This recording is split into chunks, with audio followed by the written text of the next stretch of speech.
누구에게나 괴로운 일이 늘 붙어 다닙니다. 살다 보면 유쾌한 일만 생겼으면 좋겠는데 불쾌한 느낌이 들 적이 오히려 종종이라고 생각합니다. 그건 신앙을 얻은 생활이어도 달라지는 일이 없습니다. 다만 신앙은 고통스러울 때 그래도 여전히 기뻐하며 살아야 할 길을 부여해 주시는 것이라고 저는 믿습니다. 다니엘서의 주제가 이 지상의 인생의 시련의 때를 어떻게 살아야 하느냐라고 하는 신앙에 있다고 하는 것은 이미 1장과 2장을 주일 예배 말씀으로 들을 때에 말씀드려 왔습니다. 오늘 아침에 다니엘서 3장은 특히 다니엘서에서도 유명한 극렬히 타는 풀무 가운데 던져 넣어진 세 청년의 이야기입니다. 이 구절은 교회력에 따르면 고난주간의 토요일에 읽혀지는 구절이라고 되어 있습니다. 여기에는 바로 고난 속에 신앙을 어떻게 살아야 하는 것인지가 그려지고 있는 셈입니다. 주위에서 이 3장을 읽어보면 다니엘서 3장임에도 불구하고 주인공인 다니엘의 이름은 한 번도 나오지 않습니다. 여기서 시련에 부닥뜨려진 것은 사드락, 메삭, 아벳느고라 이름하는 세 사람으로 이들은 다니엘의 친구들입니다. 성경의 연구자들은 거기서 이 순교의 이야기가 원래 다니엘의 말씀과는 다른 내용이었던 것이 아닐까라고 추측을 합니다. 일종의 순교의 이야기로서 그것이 시리아 제국의 안티오코스 4세의 악정의 박해에 시달리던 시대의 내용이 여기에 기록된 것이 아닐까라고 추측을 합니다.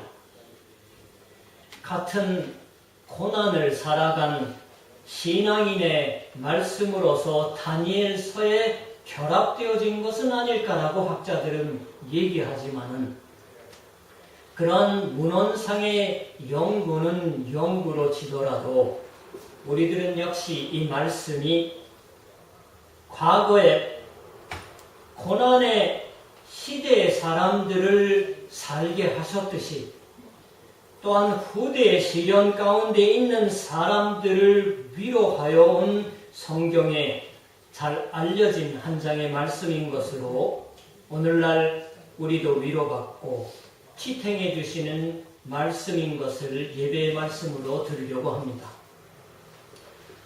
오늘 이야기의 출발은 폭군 느부갓네살 왕이 거대한 금신상을 세웠다고 하는 이야기에서 시작이 됩니다. 두라 평지, 그 자리는 제국의 위신과 그 지배를 상징하는 것이 높이 세워져 있던 광장이 아닐까라고 추측이 됩니다. 거기 황금으로 만든 상, 높이가 60규빗이라고 나와 있으므로 아마 오늘날 얘기하면 20m 이상의 것이지 않을까 생각이 됩니다. 그리고 폭이 6규빗, 2m 이상의 20m 높이의 금으로 만든 상이에요. 아마 인간과 같은 모습을 한 거대한 금 신상입니다. 느부갓네살 왕이 그 앞에 모든 언어를 달리하는 백성들이 절하여 예비하기를 강요했다고 오늘의 성경에 들려줍니다. 왕의 권력을 나타내는 모든 자들이 소집되어 이 신상의 제막식이 행해졌습니다. 전령이 큰 소리로 명령을 전합니다. 백성들과 나라들과 각 언어로 말하는 자들아, 왕이 너희 무리에게 명하시나니 너희는 나팔과 피리와 수금과 삼향금과 양금과 생황과 및 모든 악기 소리를 들을 때 엎드리어 느부갓네살 왕이 세운 금신상에게 절하라. 누구든지 엎드려 절하지 아니하는 자는 즉시 맹렬히 타는 풀무불에 던져 넣으리라고 4절과 6절에 있는 말씀입니다. 대대적인 포고령과 그 포고령을 지키지 못했을 경우의 위협이 여기에 설명이 되는 셈이에요.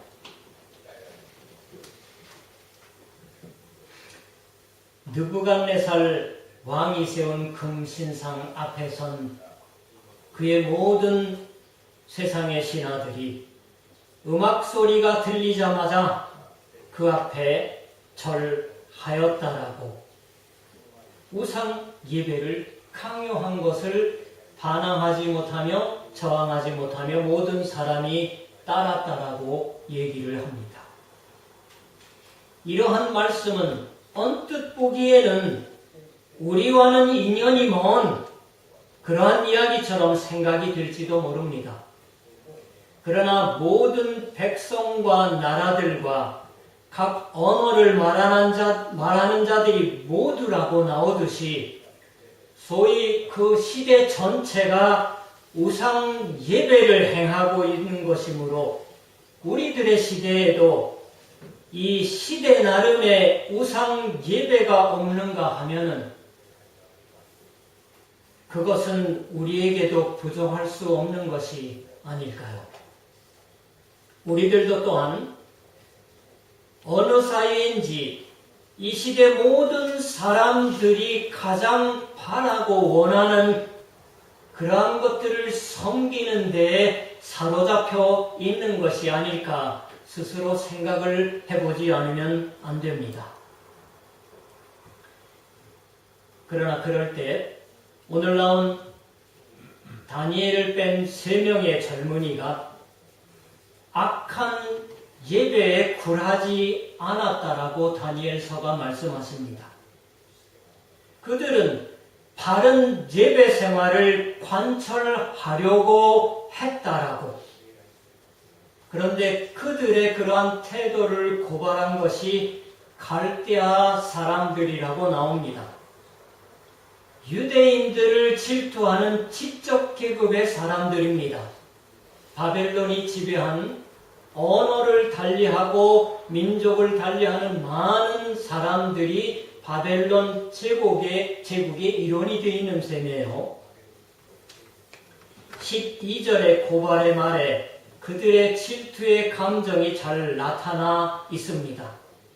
유다 사람 사드락과 메삭과 아벳느고는 왕이 세워 바벨론 도를 다스리게 하신 자이오늘 왕이여 이 사람들이 왕을 높이지 아니하며 왕의 신들을 섬기지 아니하며 왕이 세우신 금신상에게 절하지 아니하나이다.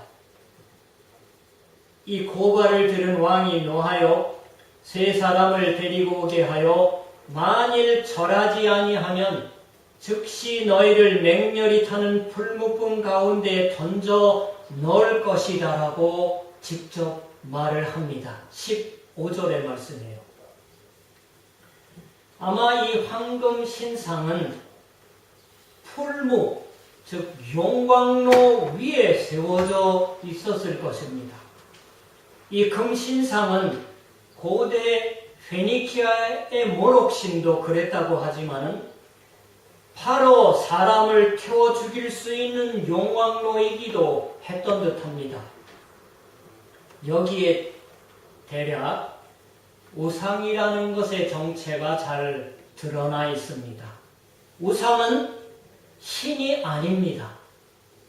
동시에 인간적이지도 않은 것을 이렇게 다니엘서가 들려줍니다.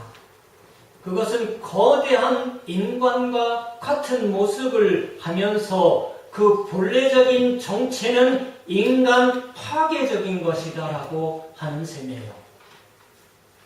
거기서 시드락 3사람들이 대답을 합니다. 우리가 이 일에 대하여 왕에게 대답할 필요가 없나이다. 왕이여 우리가 섬기는 하나님이 계시다면 우리를 맹렬히 타는 풀무불 가운데에서 능히 건져내시겠고 왕의 손에서도 건져내시리이다. 그렇게 하지 아니하실지라도 왕이여 우리가 왕의 신들을 섬기지도 아니하고 왕이 세우신 금신상에게도 절하지도 아니할 줄을 아옵소서. 16절과 18절의 말씀입니다. 이 세상을 살아가면서 그리스도교 신앙을 가지고 있는 사람들의 싸움이라고 하는 것을 우리가 말할 수 있다면 그것은 우리가 지금 섬기는 하나님을 끝까지 섬기는 생활일 것이에요. 이 하나님을 향한 신뢰와 믿음을 계속 고백하는 것이 신앙인의 싸움입니다. 그것 외에는 아무것도 없습니다. 어떠한 때에도 기뻐하면서 진정한 하나님에게 진정한 예배를 계속 드리는 것이 신앙인의 싸움입니다. 이것이 바로 신앙인의 이 세상에 있어서의 싸움인 것을 오늘 우리가 기억하고 싶습니다. 그리고 예배에서 단순하게 되어지는 신앙의 고백, 조금 전에 같이 고백을 하셨지요. 그리고 우리들의 소박한 예배 생활 속에서 이미 이 세상의 거대한 우상과 비인간적인 우상은 부정되고 있는 것입니다. 폭군 느부갓네살이 분이 가득하여서 용광로를 언제나보다 7배 뜨겁게 하여 그들을 결박하여 던져 넣으라고 명령을 합니다. 그러나 성경은 그들이 기적적으로 그 안에서 구조되었다라고 말씀해 주십니다. 오늘의 말씀의 하나의 클라이막스는 18절에 있습니다. 다니엘서가 기록될 당시 박해에 부딪힌 백성들, 마찬가지로 폭군 앞에 끌려 나온 신앙인들이 몇 명이나 되었을지 헤아릴 수 없을 정도일 것입니다. 아니, 그러한 극단적인 경우가 아닐지라도 우리들의 매일의 신앙생활 가운데에서 이 경험이 무너지고 있는 것이 아닐까요? 18절에 그들은 그렇게 하지 아니하실지라도라고 말하고 있습니다. 왕에게 직접. 어떤 주석가는, 성경을 연구하는 분은 이 한마디 안에 시련 가운데 사는 신앙인의 욕적인 경험을 지적하고 있습니다. 욥기에 나오는 욥이에요. 가령 하나님이 우리 세 사람을 용광로에서 건져내 주지 아니하실지라도, 가령 내가 기도하는 이 병이 낫지 않을지라도, 가령 내가 지금 목숨을 걸고 있는 이 시험에 실패할지라도, 가령 내가 시작하려는 이 일이 잘 안 풀릴지라도, 주신 자도 여호와시요 취하신 자도 여호와시니 여호와의 이름이 찬송받으실지어다. 욥기 1장 21절의 말씀입니다. 진정한 신앙에는 자신의 이익을 우선하는 생각을 넘는 것이 있음을 우리가 압니다. 이러한 삶의 자세는 자신의 가장 우선적으로 이루어지고 행해야 할 것이라고 하는 생각에서 보면은 어리석은 듯이 생각될 것입니다. 어리석게 보일 뿐 아니라 말하기 쉽고 행하기 어려운 삶의 자세입니다. 그렇게 하지 아니하실지라도 권력자 앞에서 할 수 있는 말은 아닐 것이에요.